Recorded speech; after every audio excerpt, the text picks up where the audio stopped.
Hello guys, today we'll take a look at the DBV-152, which is the Czech Tier 10 tank destroyer, and this tank is supposed to be the next one in the assembly shop. So there were many leaks already talking about this tank being the next one in the assembly shop, and now, even though it isn't technically official, it looks like this tank will be definitely the next one. The event itself should start somewhere in the second half of the February, so about month away from now. Now for the tank itself, we will look into the comparison to the Grille 15, 114 SP2 and the Object 268 version 5, and that's because this tank is very similar to the three of them. So first thing first, the DPM is one of the worst. We have not even 2400 damage per minute, which isn't great news.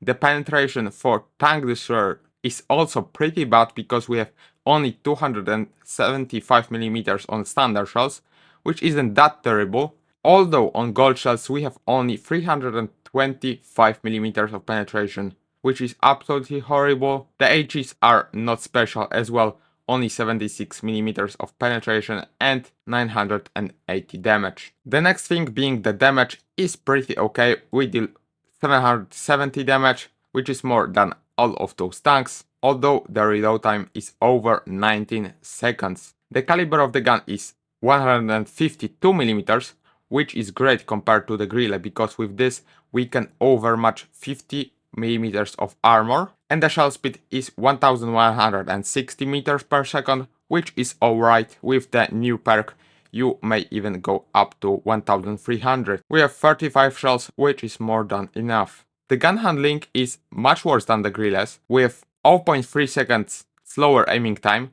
Our dispersion is much worse as well, so this means that this tank will be much less accurate than the Grille. Although two things are going for us because we have a full traverse turret, which is a huge change compared to the Grille, and when we will turn our turret, the traverse dispersion is 0.16, which is much better than the Grille's 0.4, but the dispersion and aiming time are much worse. That means that we will definitely hit less shells.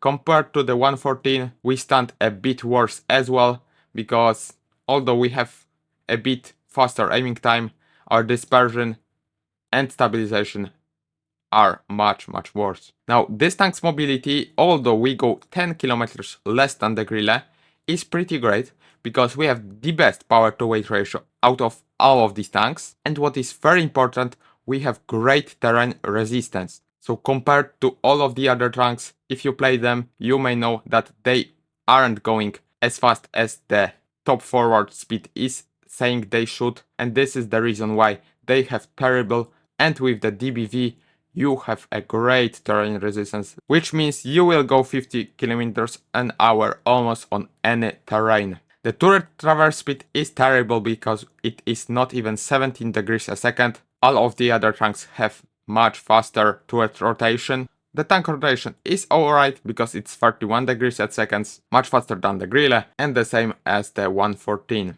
Now the armor isn't great, although as you can see, compared to the Grille, we are much more armored. So as you can see for the armor, even though we have some of it, against standard shells everybody will pen us almost anywhere.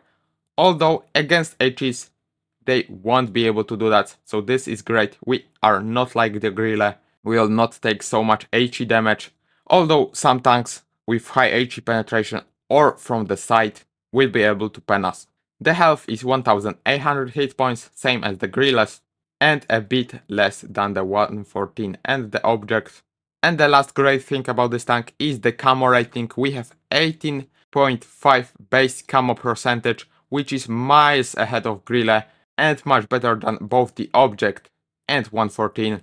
This is the biggest change to the Grille, I would say, because with that camo rating we'll be able to hide pretty much easily in any bush. If you played with a Grille, you know that it spots very easily, while in this tank we will be able to hide pretty well.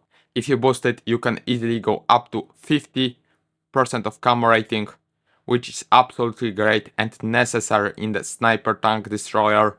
The view range is 360 meters, which is alright, I guess. But the camo rating is definitely very important value.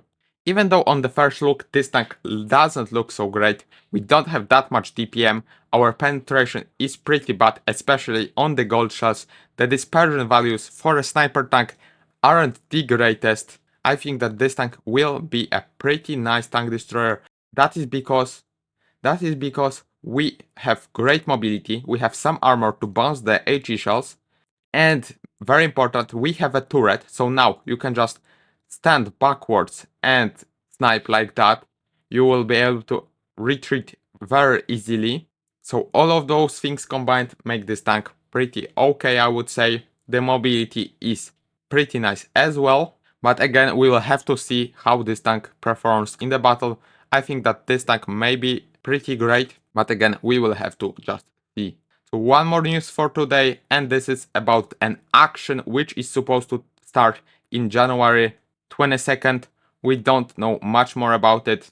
It's supposed to happen, so you may prepare yourself. And that's it for today. Thank you for watching, and see you next time.